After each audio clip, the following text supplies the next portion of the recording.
is the most rhythmic instrument in the known universe. The greatest in capacity, flexibility, and creativity. It runs in rhythm, and it is responsible for rhythm. And I hope to show you both. So these are my basics. I've gone to three areas. And I'll begin by giving you some basics about the brain. Even though it's only 2% of the body weight, it takes 20% of the cardiac output, and it's very fussy. It just doesn't consume anything. It's very exclusive, just oxygen and glucose. Now, the brain never rests. At night, the activity, the consumption of oxygen and glucose is about the same. It does different things, but it never rests. Just like the heart. The heart, if it takes a rest in between beats, I don't think the brain rests at all. Now, just a reminder, the brain is made up of 50-50 gray matter, which are the clumps of cells, not only neurons, but glia, and then the white matter, which are really connections. And they're equally important. So, there are two concepts I want to get across. First of all, definition of rhythm. To me, it's simply repeated patterns, whatever they are. And the other idea is synchrony, which I'm sure you are familiar with, certainly in music. And the typical story told is that if you have a bunch of soldiers going through a bridge and they go at random, nothing will happen to the bridge. If they march, they concentrate the force, and they may actually break the bridge.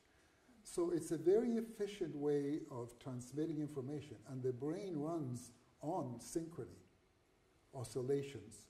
And again, if you want to say, well, what is the rhythm of the brain? The most basic thing is inhibition and excitation. And they occur in different combinations, and with those two basic mechanisms, they produce an orchestra of possibilities in terms of rhythms.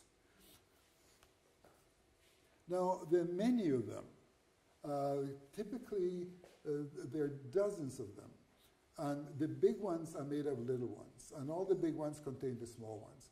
And so depending what part of the brain it is and what the mission is, there'll be different ranges.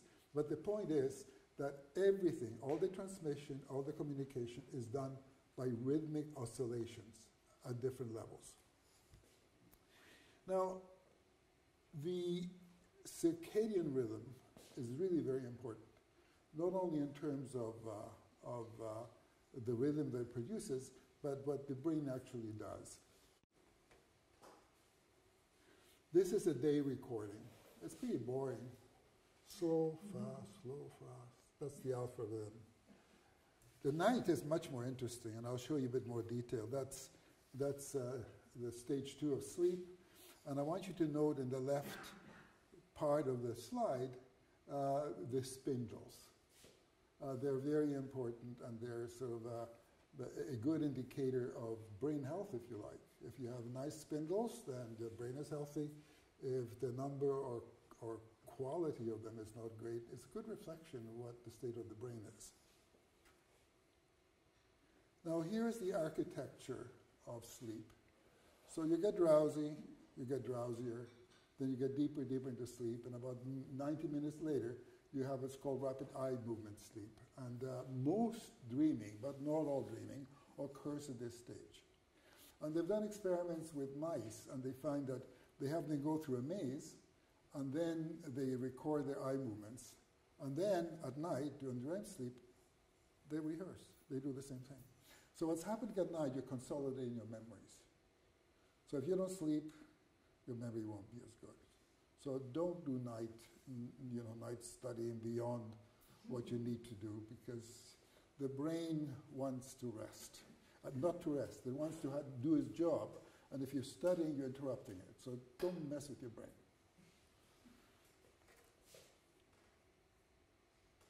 So here's some of the activity. So what happens in human memory too is that the hippocampus is the part where memories come in to begin with. But they don't stay there. You have to consolidate them. You have to get them to the right place in the brain. So depending what they are, they go to different parts of the brain. But the way that they communicate is that they synchronize the rhythm of the hippocampus, which is typically quite fast, with the slower rhythms of the cortex. And then you may ask, well, if the brain is having all this interaction, different things, how come you don't interfere with each other? Well, you know about radio, the different bands. And the brain has figured out that, you know, this part will use this band, and that will use that band. So, in fact, they don't interfere. Remarkable. Now, one of the important functions that happens at night is that in the daytime, we're active, we're producing a lot of metabolites and byproducts, including beta amyloid. As you probably know, this is a byproduct of normal activity, but that fragment is actually toxic to the brain. And if you don't get enough sleep, it doesn't get washed out, and you accumulate it in the brain, and of course it's toxic to the brain, and the reactions to the brain, you have inflammation of the brain. So it's a very important function, and this diagram is simply to illustrate that throughout the night, again, there's rhythm. There are waves that wash away the metabolites. So again, rhythm, rhythm, rhythm, rhythm everywhere. Now, one of the things that Marie-Josée emphasized is, you know, how do we reach across our interests? Obviously, I'm a neurologist, a scientist, but I also have interest, and I have an interest in music. And there's a story that I won't take the time to tell you because it's a bit of a long story, maybe a hot supper, how I got interested in composing a waltz. And the story was that there was this young woman working in the vineyards around Vienna. She got tired, fell asleep on the hay, and then she began dreaming that she was in one of the palaces, and there was a ball, and then she was dancing with everyone, and you know, and then suddenly there was a big rush. Boom, she wakes up. She was dreaming. Now that's sort of the cover story for everybody, but actually it's broadly inspired on the architecture of sleep. So, so I'm going to show you not the whole thing, but I'm going to show you two segments. One segment has to show theme and then variation. So each variation is really a new partner, right? So theme and variations. And at the very end, you'll see there's a surge. And this happens in real life. What happens is that just before you wake up, the body gets ready for action. So you have this big surge in adrenaline and other hormones to get ready for it. So there's a sudden, you wake up suddenly, don't you? You don't wake, although you fall asleep gradually, you wake up suddenly. That's because you get an adrenaline rush. We all get it. It's normal. All right, so let's see whether this works. Yeah, you just push the arrow again and it'll start. Pardon, do I have to do something extra? Just push it one more time and it should start.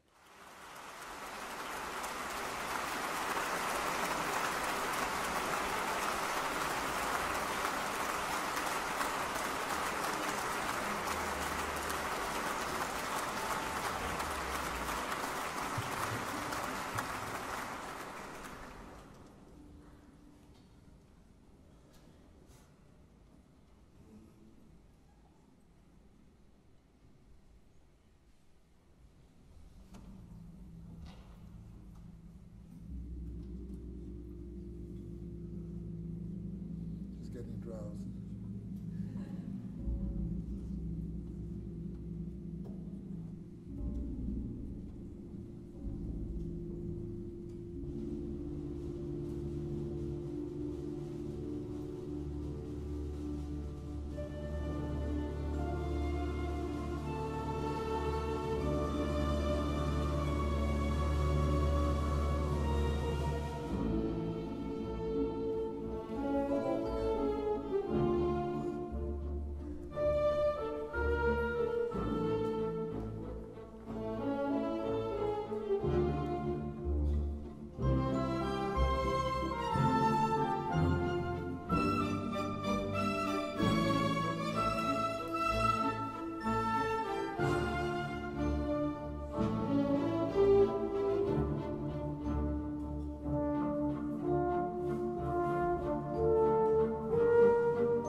want to return to the theme of dreams. There's some, not everybody remembers a dream, but there seems to be some evidence that if you get woken up, you often recapture the dream and becomes more elaborate just before you wake up.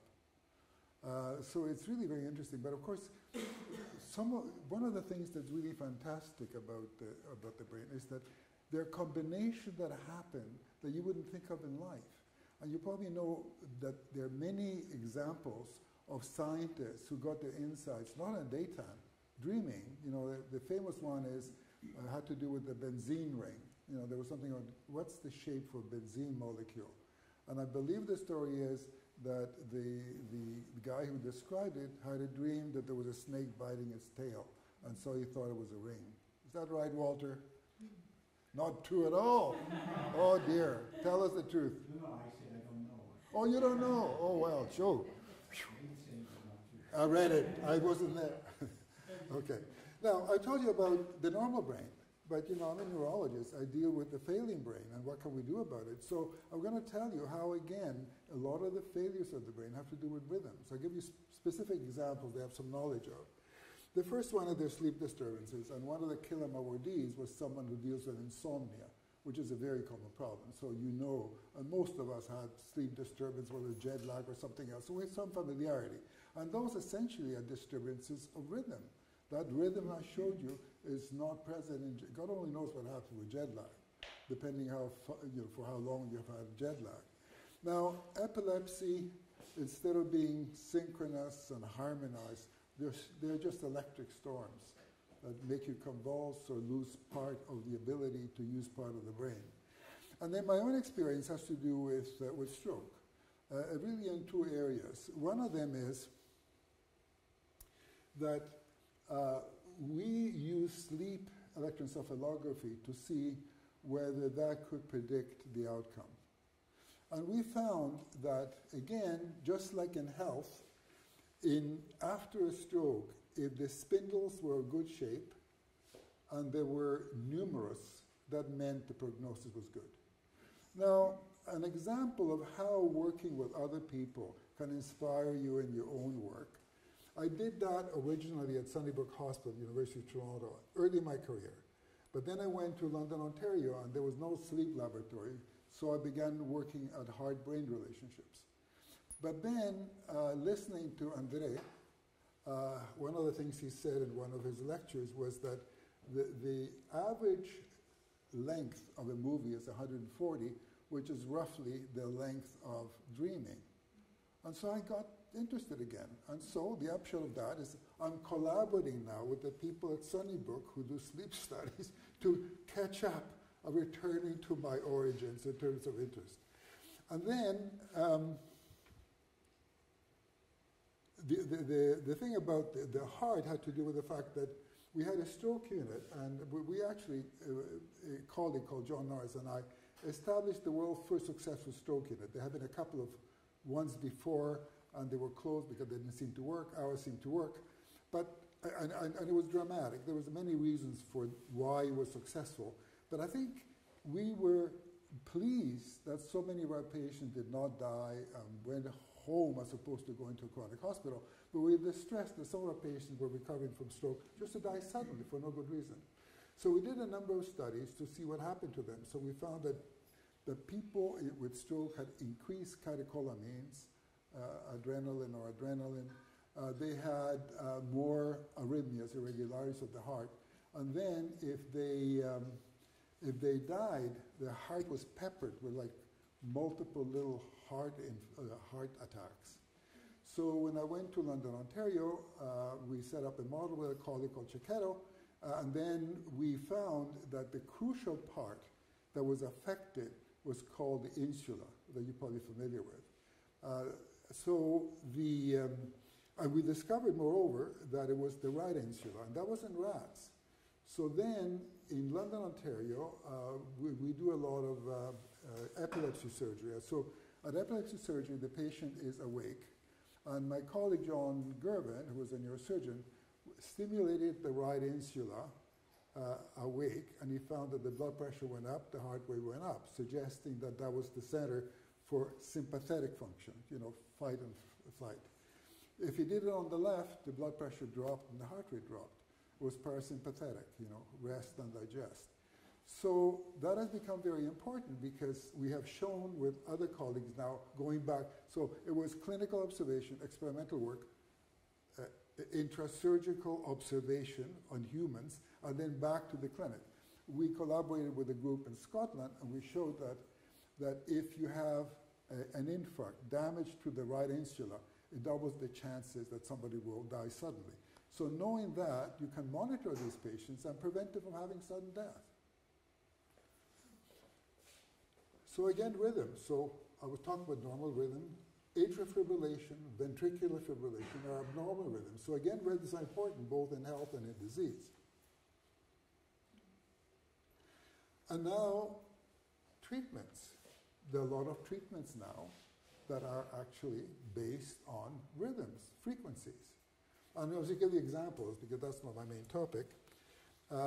Tremor is treated with deep brain stimulation. They treat deep depression, imagine, with, again, stimulation. By the way, stimulation and inhibition. You have to have different frequencies to inhibit or to excite. And remember I told you at the beginning that basically the brain works on excitation or inhibition and their optimal balance. That's sort of the key to a healthy brain. And then you can have focused ultrasound in stimulation in Parkinson's disease. Again, there's music therapy.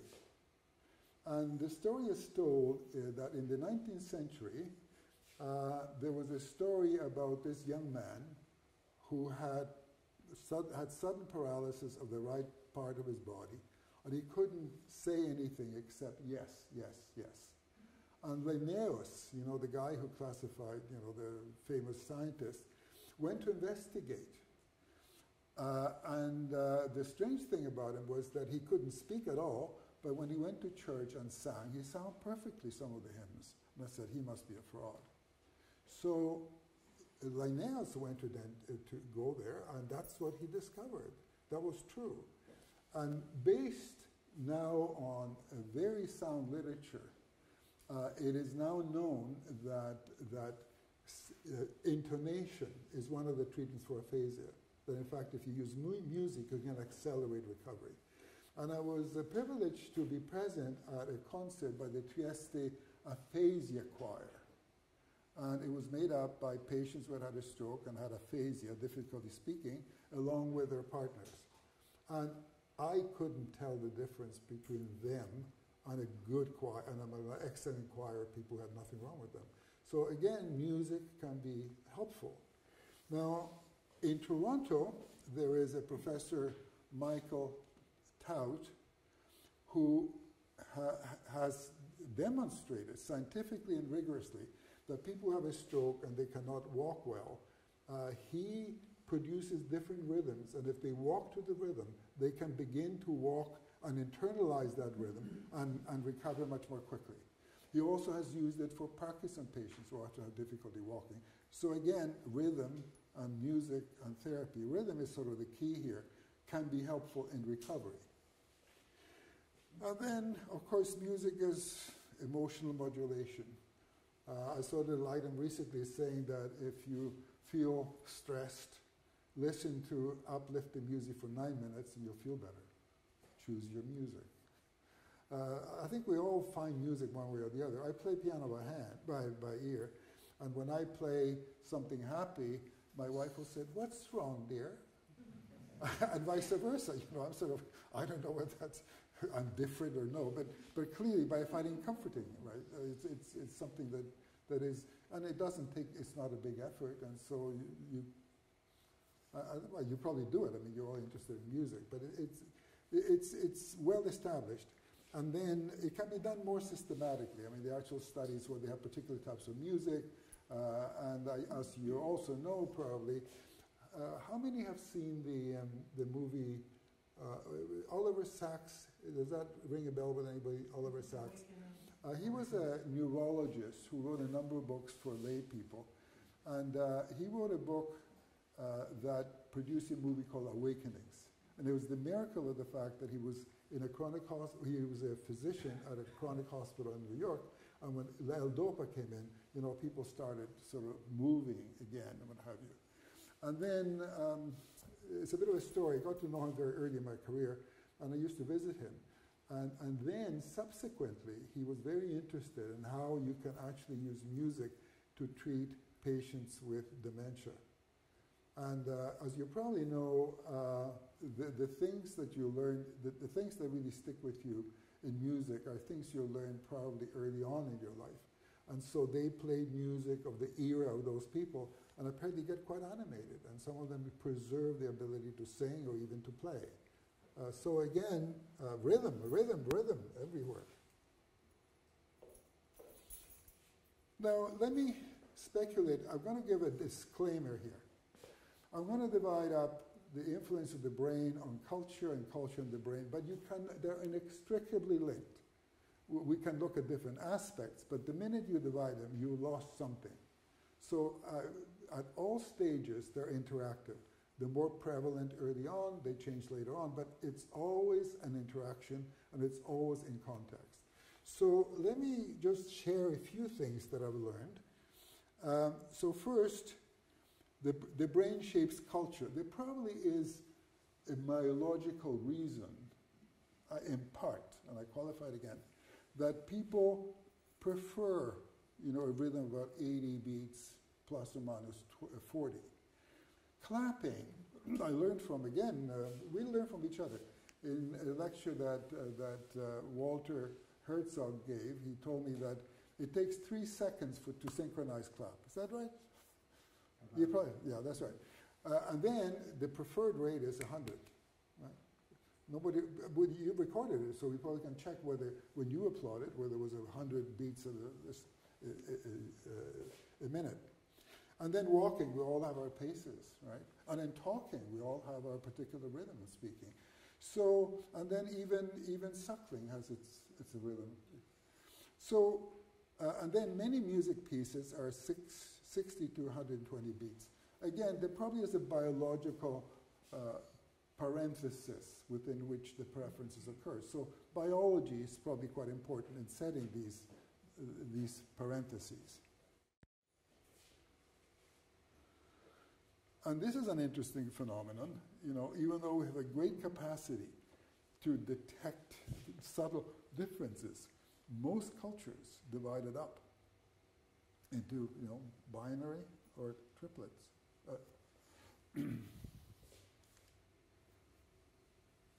And here's a study, I think it's a one-off fundamental study. They studied a large number of cultures, and with a tremendous amount of data. And they were able to determine the similarities across cultures and across time, because they've been recording for a very long time, the similarities among the different types of songs. So these are the basic songs: lullabies, dance songs, love songs, and healing songs. And so, and their differences, even though they're similar among cultures, they're different in kind. So lullabies often slow and comforting and what have you. Then dance songs are quick and lively and they're a bit more varied.